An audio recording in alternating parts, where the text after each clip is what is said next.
Call-out culture and language policing doesn't work. Why are you still trying?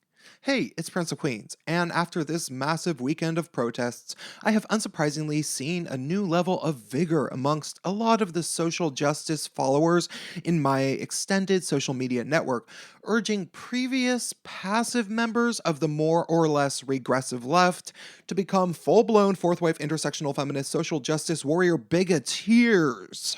I think what happened in many cases was that these mostly white, self-identified feminists who, as usual, know almost nothing about feminism, were confronted with the notion that perhaps the only reason their movement failed to get Queen Hillary elected was not because it was an inherently flawed ideology from the ground up, but rather because they weren't intersectional enough.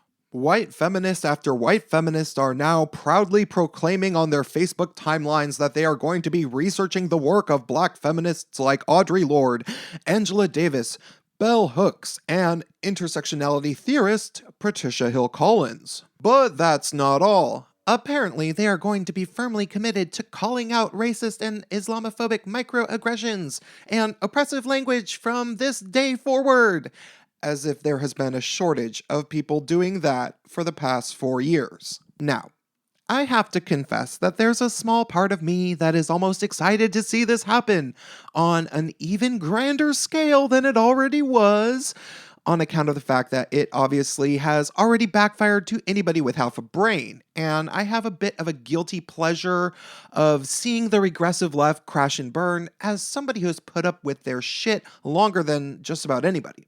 However, as a homosexual male who was a young adult during the Bush years, I also know that when people beat the dead horse of language policing and call-out culture so hard that they are rubbing salt in the wounds of a decomposing stag carcass, they end up inspiring hordes of purely assholish shitlords to literally be as offensive as possible to everybody all the time, to the point where that becomes annoying and cruel in the same way that social justice warriors currently are. It's always a two-way street, so if you think it's a good idea to flip out on your friends because they published a Facebook status update that says Black Olives Matter because you think that somehow they are mocking the deaths of Black Americans at the hands of police officers by literally typing one extra O in front of the word lives, perhaps you need to think again. I remember the year 2008 very clearly, and nobody in popular culture was regularly calling each other racists. South Park type humor and Sarah Silverman's old sarcastic racism type humor was huge. And lo and behold, what happened? While everybody was not obsessed with accusing everybody they came into contact with of being a bigot, we elected our first black president by a fairly wide margin. And eventually, we re-elected him. It wasn't until around 2012 when bringing up the race dialogue first became trendy, then persistent, and eventually basically the only thing anybody ever talked about, only to be eventually combined with discussions about misogyny and transphobia by 2015 at the latest. And then what happened as a result?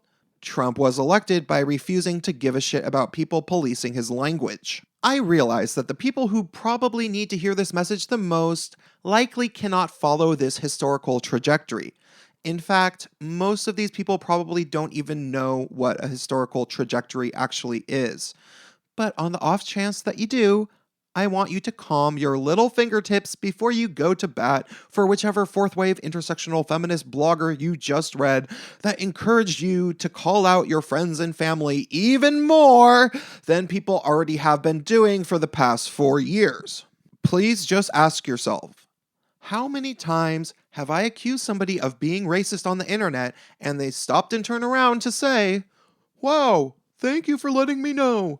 I had no idea how much harm I was inflicting on the world by writing All Lives Matter." And then compare that to how many times in which these people told you to go fuck yourself and you ended up blocking them. More so, if you are the type of person that calls people out for microaggressions, Can you go take a look at all the people you've blocked after you started an argument with them over their microaggressions? You can look at the list of people you've blocked on Facebook very easily, and you can read each name. Please take a look at those names of the people you've blocked. Try to remember why you blocked all of those people, and contemplate whether it was worth it. Did you really accomplish anything? And do you think you'll accomplish something if you just call people racists a few more times? Ask yourself that question. And of course, drop me a comment and stay tuned.